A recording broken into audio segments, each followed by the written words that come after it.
Hello friends, नमस्कार। आप सभी का हमारे online YouTube channel study with GK पर हार्दिक स्वागत है।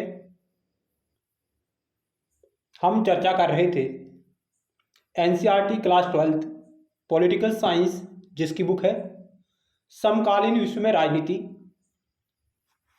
उसका हम वन स्टॉप सॉल्यूशन देख रहे थे, जिसमें हम इस पुस्तक पर आधारित महत्वपूर्ण अभ्यास प्रश्नों को हल कर रहे थे। उसी का पार्ट नंबर 3 आपके समक्ष है। आप हमारे टेलीग्राम चैनल से भी जुड़ सकते हैं, जिसका लिंक इसी वीडियो सीरीज के नीचे डिस्क्रिप्शन बॉक्स में दिया गया है। इसके अलावा आप हमारे YouTube channel study with GK की प्लेलिस्ट पर जा सकते हैं, जहां आपको अन्य और महत्वपूर्ण वीडियो सीरीज आपको वहां पर देखने को मिलेंगी। तो आइए, इस क्लास का अगला सवाल आपकी स्क्रीन पर रहा।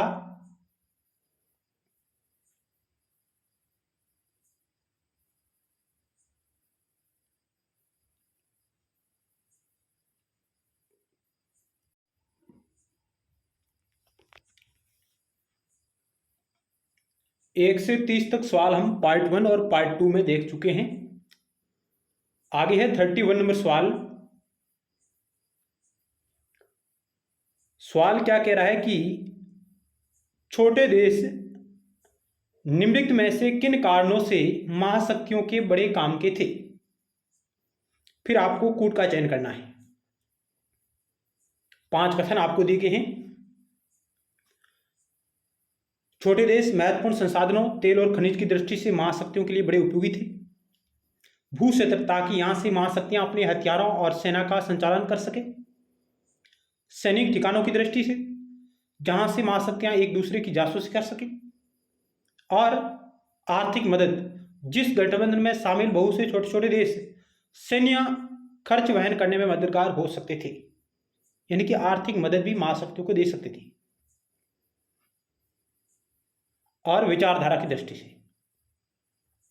ये जो 5 कथन दिए गए, इनमें से कौन से कथन है जो महाशक्तियों के बड़े काम के थे। तो इस सवाल का राइट उत्तर होगा ऑप्शन डी, यानी कि ये 1, 2, 3, 4, 5 ये पांचों कारणों से छोटे देश है जो महाशक्तियों के बड़े काम के थे। विचारधारा की दृष्टि से भी बड़े काम के थे, क्योंकि छोटे देश महाशक्तियों की विचारधारा का प्रचार कर सकते थे, जैसे कि विचारधारा पूंजीवादी और साम्यवादी। आर्थिक दृष्टि से भी बड़े महत्वपूर्ण थे, सैनिक ठिकानों की दृष्टि से भी महत्वपूर्ण थे, भू क्षेत्र की दृष्टि से भी महत्वपूर्ण थे, और महत्वपूर्ण संसाधनों की दृष्टि से भी बड़े महत्वपूर्ण थे। तो ऑप्शन आपका डी राइट होगा। अगला सवाल 32 नंबर आपकी स्क्रीन पर है। गुट निरपेक्ष आंदोलन के किस नेता ने उत्तरी और दक्षिणी कोरिया के बीच मध्यस्थता में महत्वपूर्ण भूमिका निभाई। Gamal Abdul Nasser, Pandit Jawaharlal Nehru, Lal Bahadur Shastri, colonel Sukarno.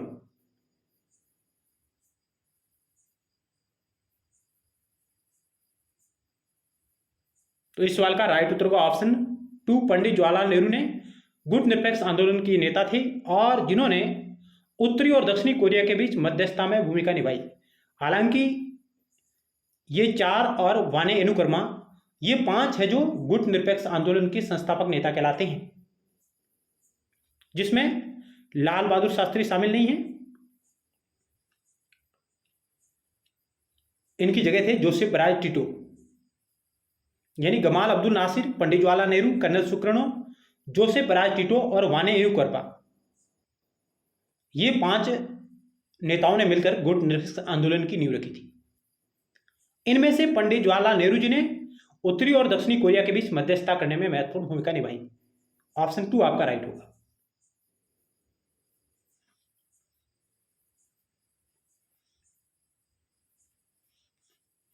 एक और महत्वपूर्ण फैक्ट है, कांगो संकट जो कि 1960 के दशक में था, उस समय संयुक्त राष्ट्र के महासचिव थे डेग हैमरशोल्ड ने भी कांगो संकट में मध्यस्थता की महत्वपूर्ण भूमिका निभाई। किसने?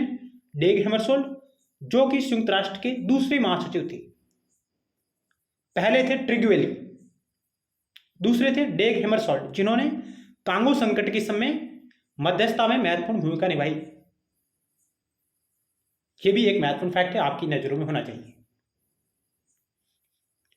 अगला सवाल 33 नंबर है, बर्लिन की दीवार कब की गई थी? बर्लिन की दीवार का निर्माण कब किया गया था? 1948, 1961, 1951, 1971।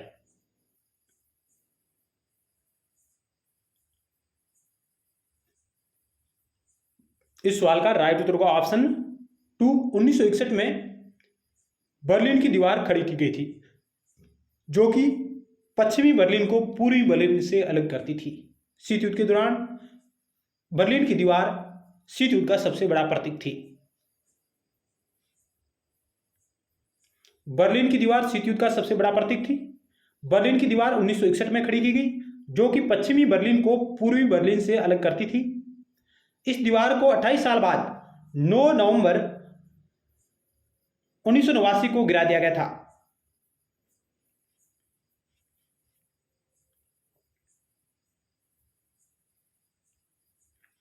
अगला सवाल 34 नंबर आपकी स्क्रीन पर रहा। शीत युद्ध के काल की घटनाओं के बारे में सत्य कथन का चयन करना है आपको। यहां आपको 4 कथन दिए गए हैं और फिर आपको कूट का चयन करना है। हंगरी में सोवियत संघ का हस्तक्षेप 1956, कोरिया युद्ध 1950-53 की अवधि, 17वीं समांतर रेखा द्वारा वियतनाम का विभाजन 1954, चेकोस्लोवाकिया में सोवियत संघ का हस्तक्षेप 1978। इनमें से कौन से कथन सही है वो आपको चयन करना है। 1 2 1 3 4, 1 2 3, 1 2 3 4।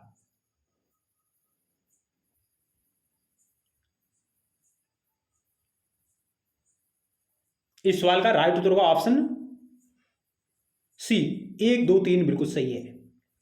यानी कि हंगरी में सोवियत संघ का हस्तक्षेप होता है 1956 में, और 1956 में भी स्वेज नहर का राष्ट्रीयकरण हुआ था। स्वेज नहर का राष्ट्रीयकरण हुआ था 1956 में। कोरिया युद्ध 1950-53 की अवधि, 17वीं समांतर रेखा द्वारा वियतनाम का विभाजन 1954, ये भी बिल्कुल सही है। पहला, दूसरा, तीसरा सही है। जबकि चेकोस्लोवाकिया में सोवियत संघ का हस्तक्षेप 1978 नहीं, यह हुआ था 1968 में, 1968 में।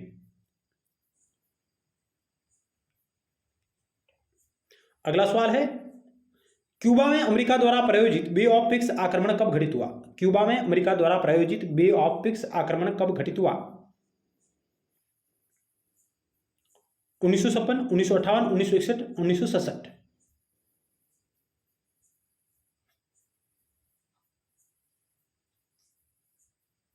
इस सवाल का राइट उत्तर होगा ऑप्शन नंबर 3, 1961 में।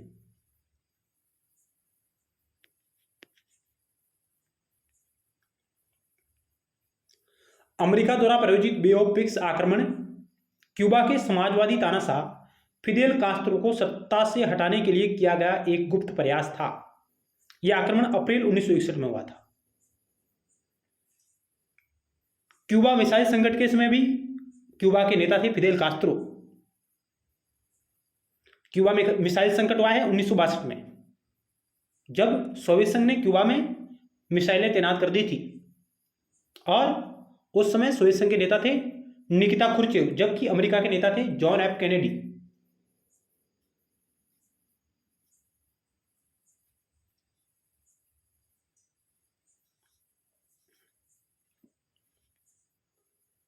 ये कुछ महत्वपूर्ण घटनाएं दे रखी है एनसीईआरटी की, जहां से सवाल बन सकते हैं।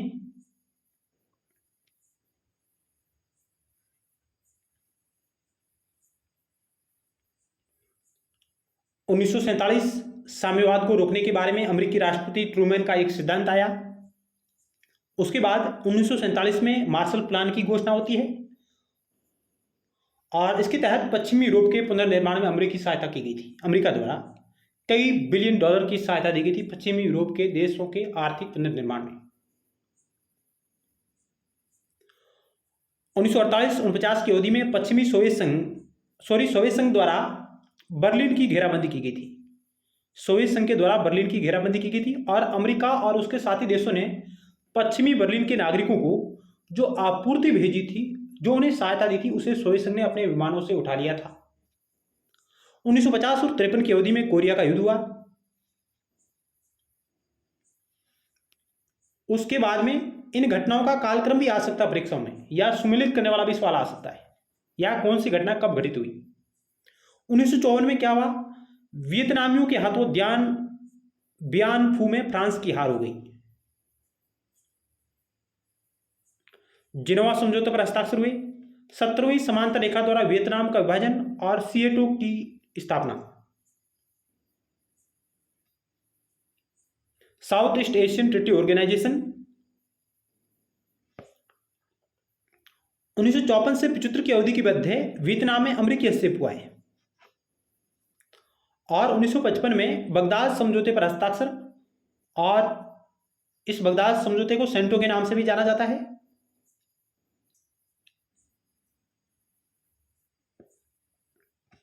और सेंटो की स्थापना हुई थी शीत युद्ध के काल में। सेंट्रल ट्रीटी ऑर्गेनाइजेशन, इसको मीटो के नाम से भी जाना जाता है, मध्य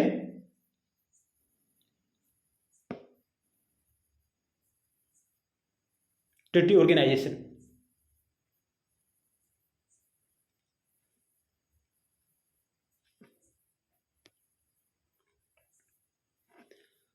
आगे है नेक्स्ट, 1956 में हंगरी में सोवियत संघ का हस्तक्षेप हो गया था। हंगरी में सोवियत संघ का हस्तक्षेप।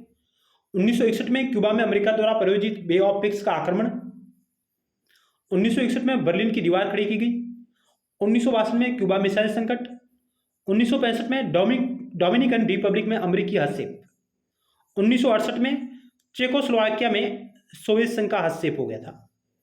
1972 में अमेरिकी राष्ट्रपति निक्सन का चीन दौरा। ये भी महत्वपूर्ण लाइन है कि अमेरिकी राष्ट्रपति निक्सन ने चीन का दौरा कब किया था, ये भी सवाल आया हुआ है।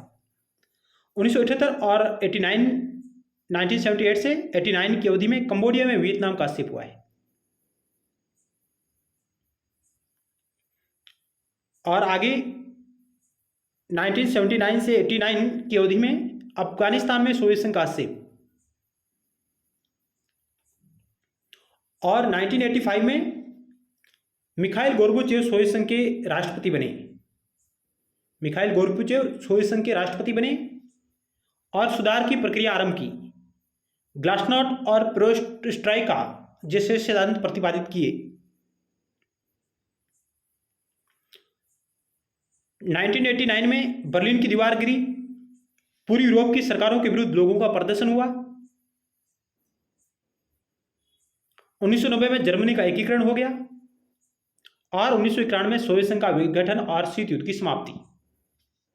तो ये घटनाएं परीक्षाओं की दृष्टि से बेहद ही महत्वपूर्ण है। यहां से सवाल बन सकते हैं, इनको सुमेलित करने वाला सवाल, या कालक्रम वाला सवाल, या ये घटनाएं कब घटित हुई। अगला सवाल आपकी स्क्रीन पर रहा 36 नंबर।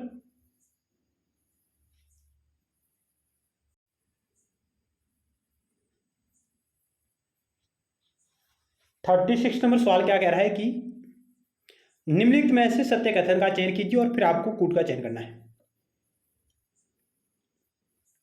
गुट निरपेक्ष आंदोलन का प्रथम शिखर सम्मेलन 1961 में बेलग्रेड में आयोजित हुआ। अगला सवाल है, गुट निरपेक्ष के प्रथम शिखर सम्मेलन में 25 सदस्यीय देशों ने भाग लिया। अगला है, गुट निरपेक्ष आंदोलन का 19वां शिखर सम्मेलन जनवरी 2024 में युगांडा के कंपाला में आयोजित किया गया। 18वां गुट निरपेक्ष शिखर सम्मेलन 2019 में अर्जेंटीना में आयोजित किया गया। इनमें से आपको सही कथन का चयन करना है।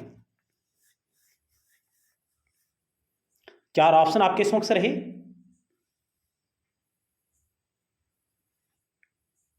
आज की इस क्लास में हम समकालीन विश्व राजनीति का चैप्टर 1 जो कि शीत युद्ध का दौर है वो हमारा पूरा हो जाएगा, जिसके लगभग हमने 40 MCQ व्याख्या सहित पढ़े हैं और उनके साथ कई एक्स्ट्रा फैक्ट भी हमने पढ़े हैं।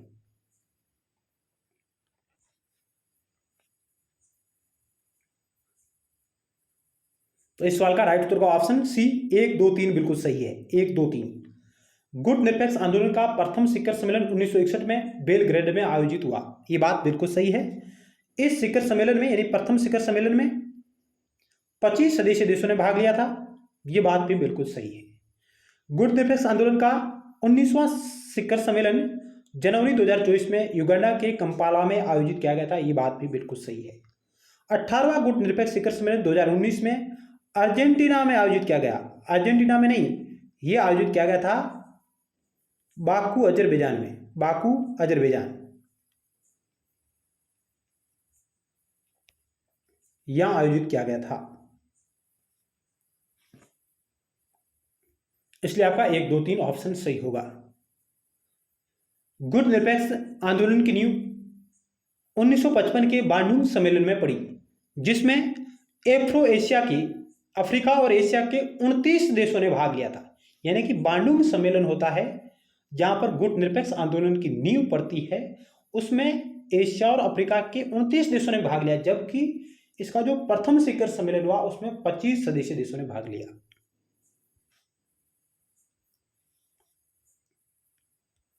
वर्तमान में गुट निरपेक्ष आंदोलन में 120 सदस्यीय देश शामिल है, 17 पर्यवेक्षक देश है और 10 पर्यवेक्षक संगठन भी शामिल है। 18वां गुट निरपेक्ष शिखर सम्मेलन 25-26 अक्टूबर 2019 को अजरबैजान के बाकू शहर में आयोजित किया गया।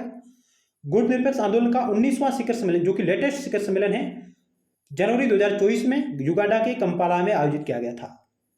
और वर्तमान में गुट निरपेक्ष आंदोलन की जो अध्यक्षता है वो युगांडा के पास है। युगांडा के पास है 2027 तक।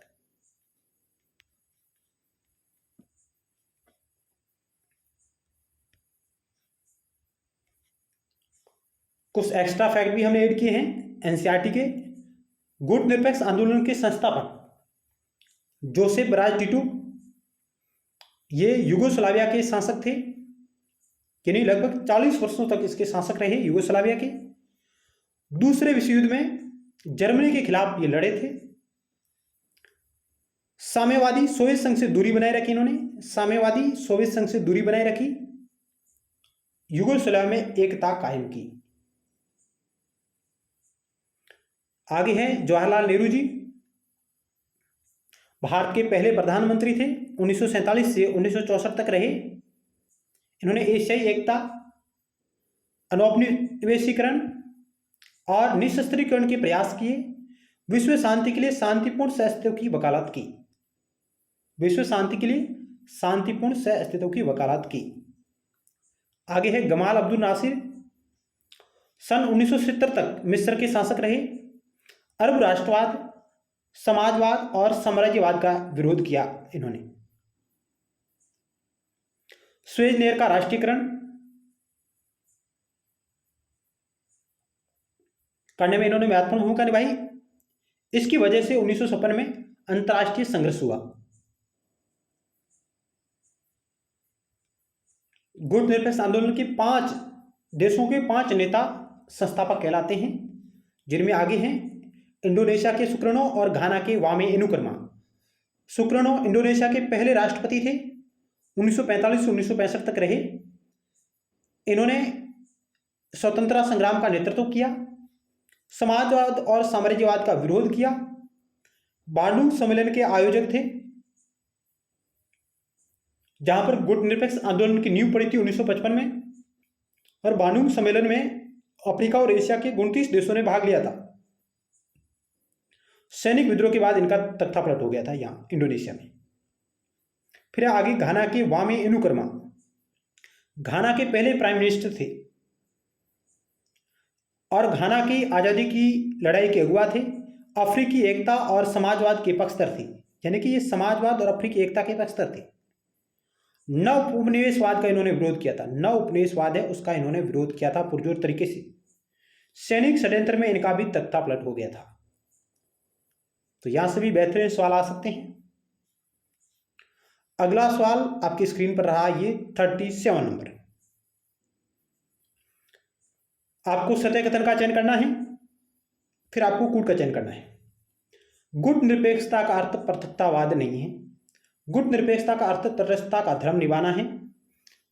गुट निरपेक्षता का अर्थ तटस्थता का धर्म निभाना नहीं है। गुट निरपेक्षता का अर्थ पृथकतावाद है। इनमें से आपको सत्य कथन का चयन करना है। क्या होगा? केवल 1, 1, 2, 3, 4, 1, 3, 4 ऑप्शन आपके समक्ष रहे। हमने A to Z महत्वपूर्ण सवालों का समावेश करने की भरपूर कोशिश की है और गुणवत्ता का भी महत्वपूर्ण ख्याल रखा है।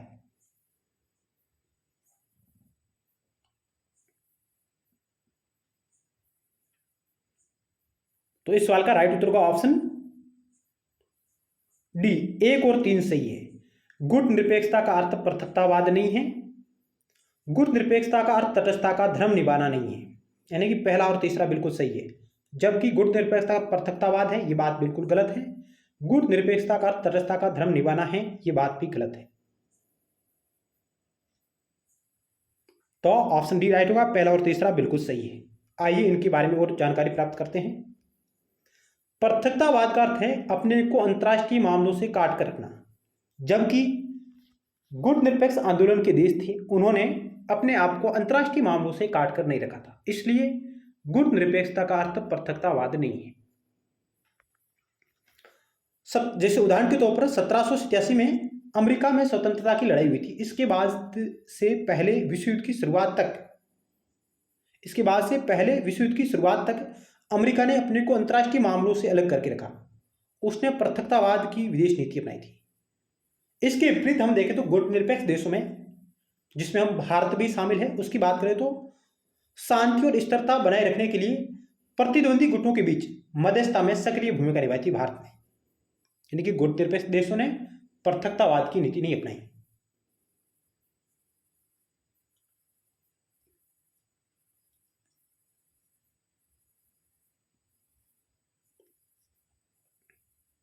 आगे चलते हैं।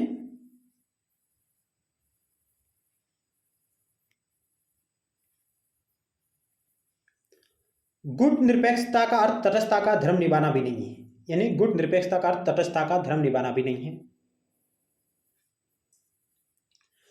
तटस्थता का अर्थ होता है मुख्यतः युद्ध में शामिल न होने की नीति का पालन करना। युद्ध में शामिल न होने की नीति का पालन करना।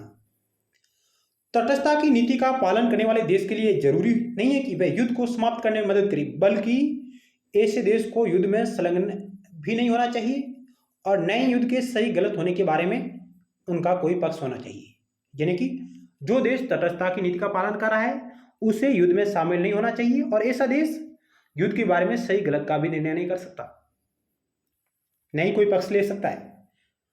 इसके विपरीत देखें तो गुट निरपेक्ष देशों ने, जिसमें भारत भी शामिल है, उसने युद्ध में शामिल हुए। इन देशों ने दूसरे देशों के बीच युद्ध को होने से टालने के लिए काम किया और हो रहे युद्धों के अंत के लिए भी प्रयास किया। तो हम कह सकते हैं कि गुट निरपेक्षता का अर्थ पृथकतावाद नहीं है और गुट निरपेक्षता का अर्थ तटस्थता का धर्म निभाना भी नहीं है।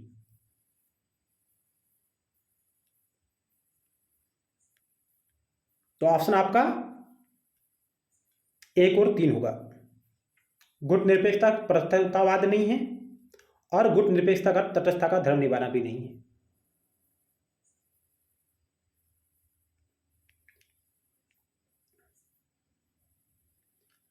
अब कुछ एक्स्ट्रा फैक्ट है, यहां से भी महत्वपूर्ण सवाल बन सकते हैं। गुट निरपेक्ष आंदोलन में शामिल अधिकांश देशों को अल्प विकसित देशों का दर्जा प्राप्त था, क्योंकि वे उस वक्त नव स्वतंत्र देशों के रूप में उनका उदय हुआ था।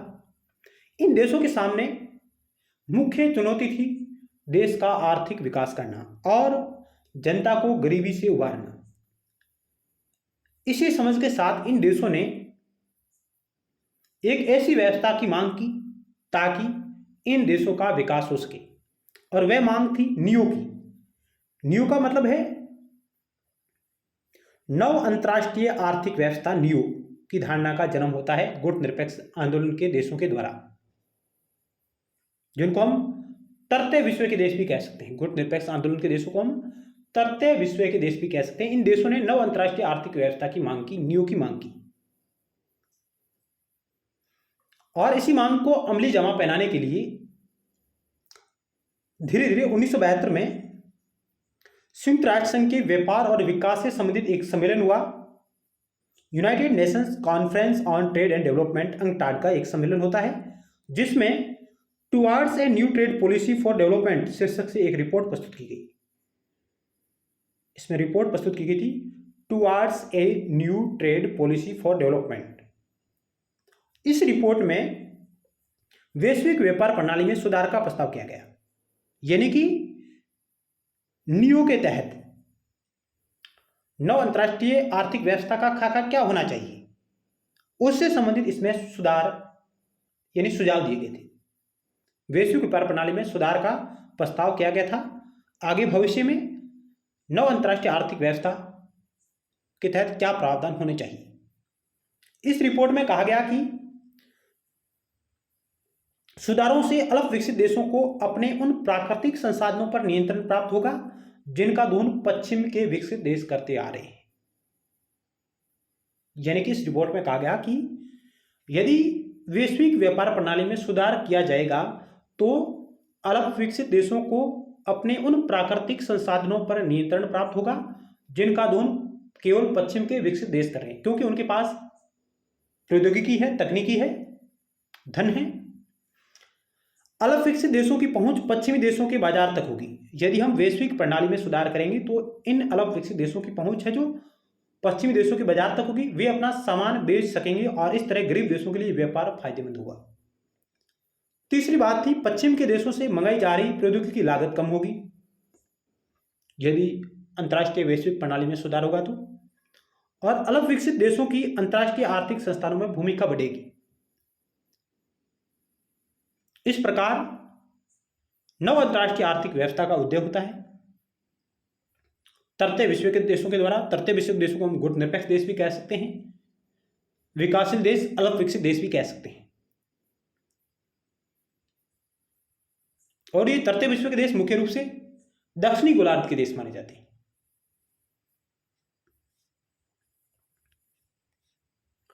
अगला सवाल 38 नंबर आपकी स्क्रीन पर रहा।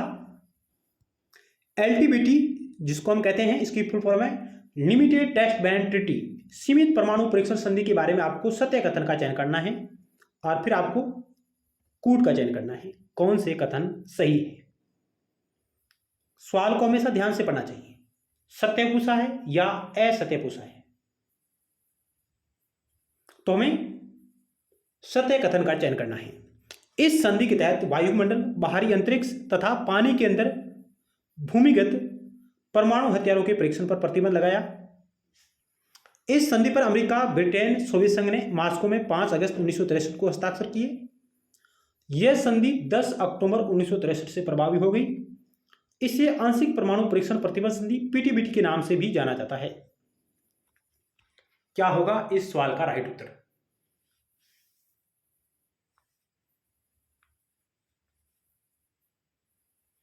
तो ऑप्शन आपका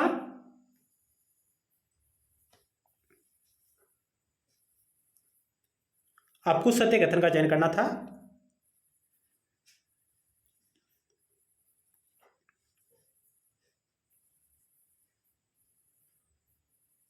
इसमें आपका ऑप्शन डी है जो मिसप्रिंट है, यहां आपको केवल 2 3 4 रखना है, 2 3 4।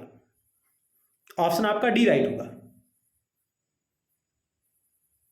2 3 4। पहला कथन गलत है, दूसरा, तीसरा और चौथा बिल्कुल सही है। सीमित परमाणु परीक्षण संधि के बारे में, इस संधि के तहत वायुमंडल, बाहरी अंतरिक्ष तथा पानी के अंदर भूमिगत परमाणु हथियारों के परीक्षण पर प्रतिबंध लगाया गया। भूमिगत परमाणु परीक्षणों पर प्रतिबंध नहीं लगाया गया था, जबकि इसके तहत केवल वायुमंडल, बाहरी अंतरिक्ष और पानी के अंदर परमाणु हथियारों के परीक्षण पर प्रतिबंध लगाया गया था। भूमिगत परीक्षण कर सकते थे, भूमिगत परीक्षण की स्वतंत्रता थी, उसके ऊपर प्रतिबंध नहीं था। इसलिए आपका पहला कथन बिल्कुल गलत है। इस संधि पर अमेरिका, ब्रिटेन और सोवियत संघ ने मॉस्को में 5 अगस्त 1963 को हस्ताक्षर की, बिल्कुल सही है। यह संधि 10 अक्टूबर 1963 को प्रभावी होगी, ये बात भी बिल्कुल सही है। इसे आंशिक परमाणु परीक्षण प्रतिबंध संधि कहते हैं, पीटीबीटी भी कहते हैं। इसलिए आपका 2 3 सही, 2 3 4 बिल्कुल ऑप्शन सही होगा। ऑप्शन डी केवल 2 3 4 कथन सही है, पहला कथन गलत है, क्योंकि भूमिगत परीक्षण की स्वतंत्रता थी, उस पर प्रतिबंध नहीं लगाया गया था इस संधि के तहत, इसलिए इस संधि को भेदभावपूर्ण संधि भी माना गया।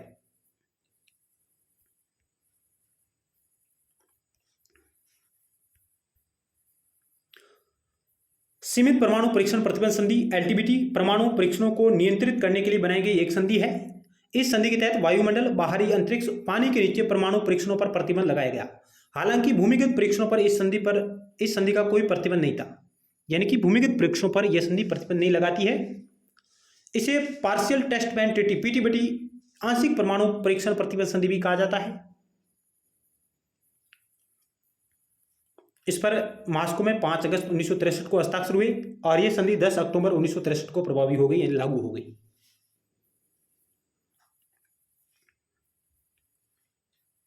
ये अस्त्र नियंत्रण से संबंधित प्रमुख संधियां हैं।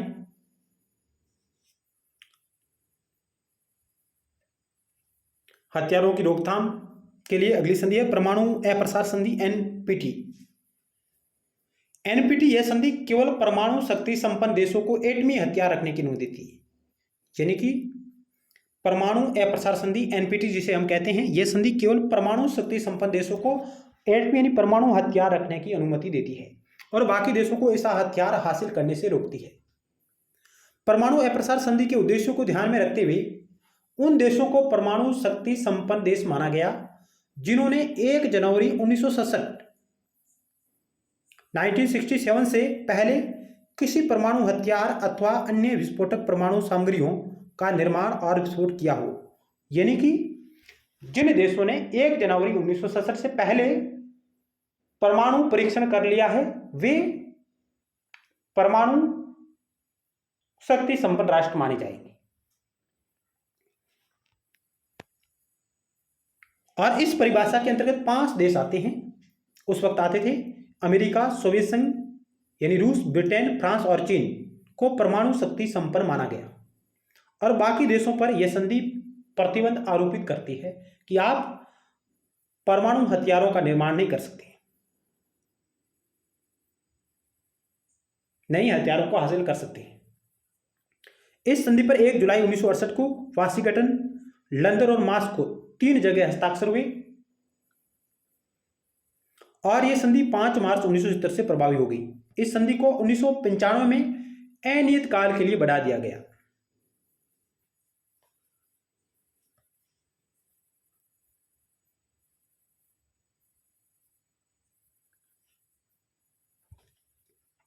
और भारत ने इस संधि को भेदभावपूर्ण माना। भारत ने न तो इस पर हस्ताक्षर किया है न इसका अनुमोदन किया है, क्योंकि भारत 1 जनवरी 1967 तक परमाणु शक्ति संपन्न राष्ट्र नहीं था और यह संधि भारत जैसे देशों पर प्रतिबंध आरोपित करती थी। अगला सवाल है 39 नंबर, सामरिक स्तर परिसीमन वार्ता strategic arms limitation talks salt fest का संबंध किन देशों से है? इसको हम सॉल्ट कहते हैं, सॉल्ट फेस्ट, सामरिक स्तर परिसीमन वार्ता सॉल्ट फेस्ट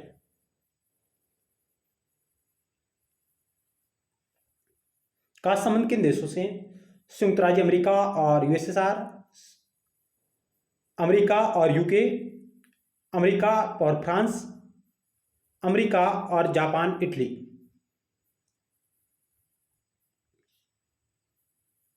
तो इस सवाल का राइट उत्तर का ऑप्शन आपका ए होगा। यह वार्ता है जो संयुक्त राज्य अमेरिका और यूएसएसआर से संबंधित है। शीत युद्ध के दौरान हथियारों की कटौती से संबंधित सामरिक स्तर परिसीमन वार्ता strategic arms limitation talks salt fest जिसे कहते हैं, यह यूएसएसआर और यूएसए के मध्य थी। तो ऑप्शन आपका एक राइट होगा। सामरिक स्तर परिसीमन वार्ता strategic arms limited talks salt fest. सामरिक स्तर परिसीमन वार्ता का पहला चरण 1969 के नवंबर में आरंभ हुआ था। सोवियत संघ के नेता लियोनार्ड ब्रेजनेव और अमेरिका के राष्ट्रपति रिचर्ड निक्सन ने मॉस्को में 26 मई 1972 को निम्नलिखित समझौतों पर हस्ताक्षर किए थे, जिसमें एक समझौता एबीएम ट्रीटी परमाणु मिसाइल परिसीमन संधि एबीएम एंटी बैलिस्टिक मिसाइल संधि हुई थी 26 मई 1972 को। दूसरी हुई थी सामरिक रूप से घातक हथियारों के परिसीमन के बारे में अंतरिम समझौता और ये संधियां प्रभावित हुई 3 अक्टूबर 1972 से। यानी कि हम कह सकते हैं कि साल्ट फेस्ट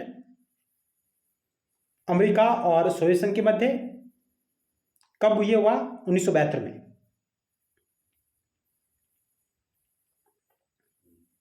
साल्ट फेस्ट। और फिर है साल्ट 2।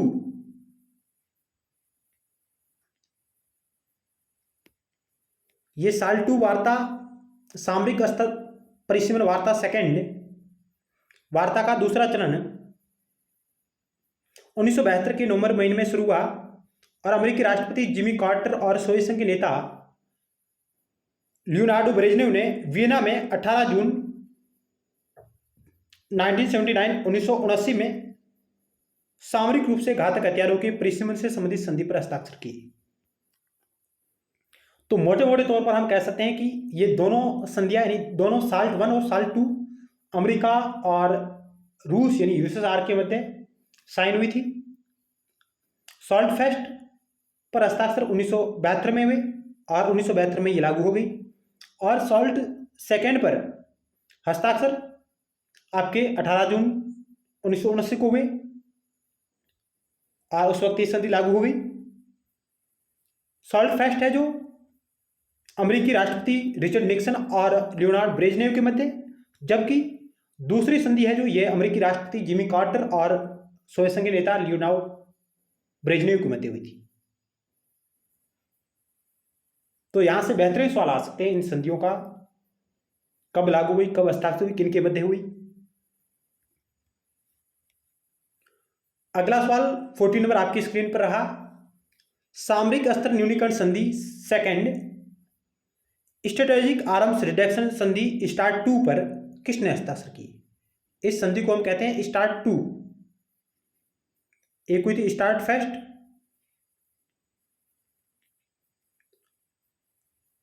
और एक है स्टार्ट 2।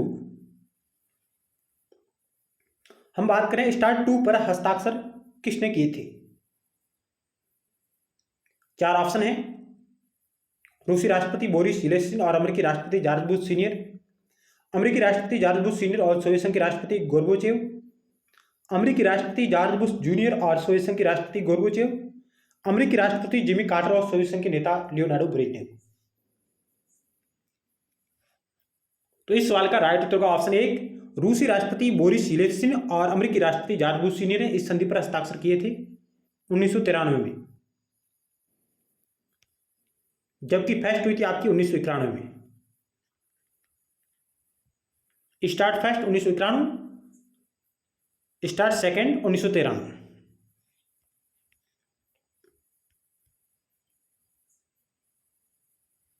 सामरिक अस्त्र न्यूनीकरण संधि स्ट्रेटेजिक आर्म्स रिडक्शन संधि स्टार्ट फेस्ट अमेरिकी राष्ट्रपति जॉर्ज बुश सीनियर और सोवियत संघ के नेता राष्ट्रपति गोर्बाचेव ने 31 जुलाई 1991 को सामरिक रूप से घातक हथियारों के परिसीमन और उनकी संख्या में कमी लाने से संबंधित संधि पर हस्ताक्षर किए। आगे सामरिक अस्त्र न्यूनीकरण संधि सेकेंड स्ट्रेटेजिक आर्म्स रिडक्शन संधि स्टार्ट सेकेंड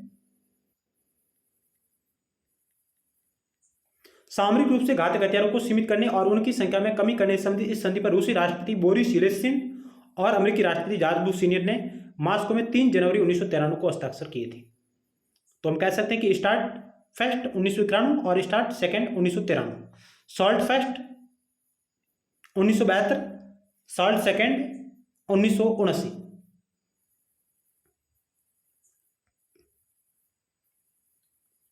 इसके बाद में न्यू स्टार्ट संधि आती है, उसके बारे में हम अलग चर्चा करेंगे नेक्स्ट क्लास में।